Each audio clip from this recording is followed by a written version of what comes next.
En esta cuarta parte vamos a ver lo que es la profundización del concepto de pH para aplicarlo a lo que nosotros vamos a llamar ácidos volátiles y ácidos fijos. Para aplicar la escala de pH, nosotros vamos a ver, por ejemplo, un paciente va a disminuir el pH de 7,4, el pH lo va a bajar a 7,3. ¿De acuerdo? Para yo averiguar la concentración de hidrogeniones, tengo que aplicar el antilogaritmo al pH acá, para sacar la concentración. Eso es lo que vamos a hacer ahora para averiguar la concentración y vamos a comparar, aquí bajo una unidad de pH, y vamos a coger otro paciente que tenga un pH de 7,1 y lo pasemos a un pH de 7 que también le está cayendo 0,1 unidad de pH. La pregunta es, bajo esta gráfica, que no es una línea recta, ¿ganarán la misma concentración de hidrogeniones? Porque aquí tenemos graficado en las ordenadas nanomoles por litro, que es una unidad de concentración de hidrogeniones, y aquí en una escala de valor de pH, la escala de pH como tal. Entonces, al pH de 7,40, si uno saca el antilogaritmo de eso, entonces esto le da 39,81 prácticamente nanomoles por litro, ya está averiguado eso, moles por litro. Cuando yo aplico el pH de 7,30, esto da 50,11 nanomoles por litro. Este delta es la diferencia de lo que cambió en hidrogeniones, que aquí es 10,3 nanomoles por litro.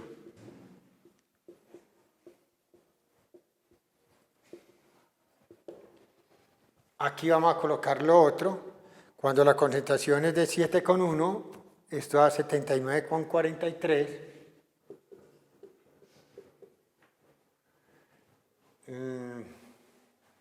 nanomoles por litro. Y cuando tenemos un pH de 7, ya sabemos que tenemos 100 nanomoles por litro.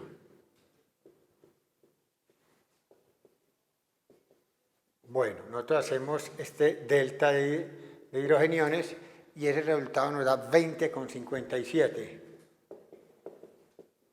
nanomoles por litro. Entonces, ¿esto qué nos quiere ilustrar? Que en esta etapa, cuando el pH estaba muy bajito, esta pendiente es muy inclinada y muy distinto a este rango que está por acá, cercano a 7,4. Esto está más aplanado. Mire que las dos pendientes no son iguales. Entonces no van a ganar la misma concentración de hidrogeniones, aunque usted vaya a decir que aquí hay un mismo cambio de unidad pequeña.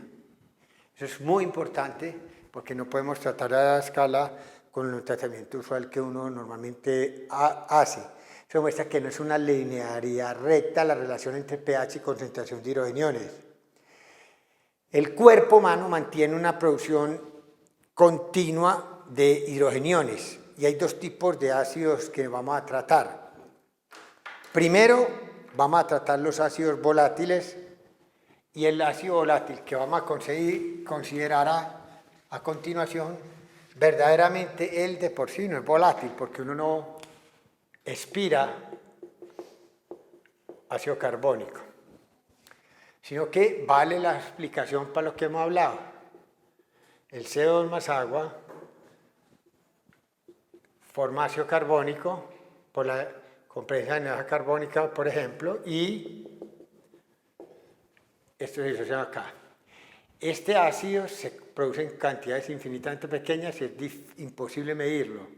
En vista de la posibilidad de medirlo, vamos a medir su antecesor, que es muy fácil de determinar, pero esto no es un ácido. El CO2 verdaderamente no es un ácido, es un dióxido.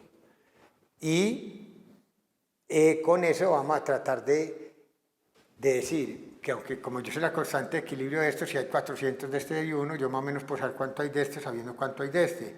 Entonces, en base a PCO2 vamos a aplicar alguna medida, saber si esto es muy ácido, si hay mucho CO2. Si hay poco CO2, este va a haber muy poquito.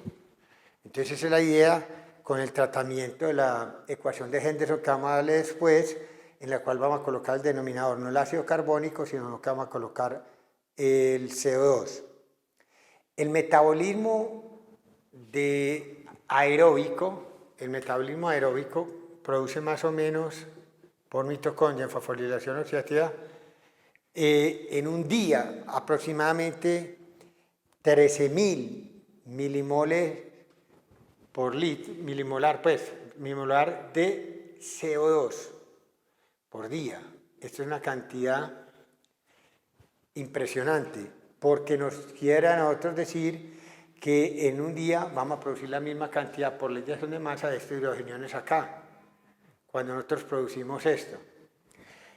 Eso nos llevaría a un cambio brutal de pH, pero ¿cuál es la ventaja de esto? Que nosotros cada vez que produzcamos ácido carbónico en los tejidos, porque esto se produce a nivel tisular, esta producción de CO2 en los tejidos nos va a llevar a que nosotros podamos eliminarlo por la ventilación alveolar a nivel de los pulmones. Entonces, la mayoría de los hidrogeniones no van a causar ningún cambio en el pH, pues la hemoglobina en los tejidos me la va a coger los hidrogeniones, me los va a llevar al pulmón y al llevármelo al nivel del pulmón lo vamos a eliminar después en forma de CO2. ¿Cómo?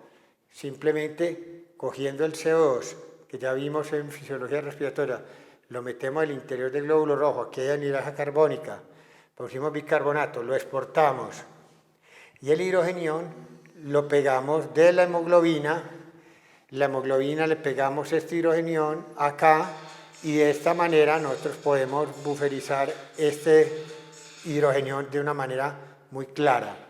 Además, parte del CO2 lo vamos a coger en forma de hemoglobina y lo vamos a pegar de las cadenas beta. En esto, cuando viajamos al pulmón, hacemos la reacción inversa. El bicarbonato entra en la sangre, vuelve y se convierte en CO2 más agua, el CO2 sale de la sangre, pasa al pulmón y es eliminado por la ventilación alveolar. Entonces, en ningún momento, por los 13.000 milimoles que yo produje de CO2, yo veo francamente que esto se comporta como esto puede convertirse por ley de acción de masas en CO2 más agua. Eso se puede volatilizar, este es el volátil y me maneja a mí. Si yo disminuyo esto por ley de acción de masas, esta reacción va para la izquierda y obviamente voy a disminuir la concentración de ácido carbónico y por lo tanto este ácido se considera un ácido volátil. A diferencia en el cuerpo de algunos otros ácidos, el resto de ácidos que nosotros lo vamos a considerar ácidos que llamamos fijos. Esos ácidos fijos, por ejemplo, son el ácido láctico, que se disocia en lactato, más H+, el beta hidroxibutírico, por ejemplo, que se disocia en beta hidroxibutirato, más H+, y etcétera. Es decir, ácidos que en ningún momento están ligados como si fueran a estar interrelacionados con un gas, como el CO2 en el caso del ácido carbónico, y que por lo tanto no se pueden eliminar del cuerpo, y en ese orden de ideal, no eliminarse del cuerpo por vía ventilatoria, se consideran fijos. Entonces, en ese caso, nosotros tenemos que buscar una manera de que estos ácidos fijos puedan ser eliminados del cuerpo. Porque de por sí a estos ácidos los puedo yo, de todas maneras, buferizar con sistemas que yo voy a tener en el cuerpo como tal. Pues yo puedo tomar dos determinaciones. Los hidrogeniones que se producen de esos ácidos fijos los puedo buferizar con esos buffers o los puedo eliminar del cuerpo eliminándolos por la orina. El catabolismo de las proteínas continuamente del cuerpo de uno, bien sea proteínas que uno coma o que uno degrade uno mismo, produce hidrogeniones. Y esa producción de ácidos fijos no volátiles al no estar en equilibrio con el componente gaseoso, nos lleva a la obligatoriedad únicamente a ser eliminados, como acabamos de decir, por riñones, la orina, o que alguien me salve y me los buferice. Por ejemplo, coger el sistema bicarbonato, coger la hidrogenión del ácido láctico y formar ácido carbónico.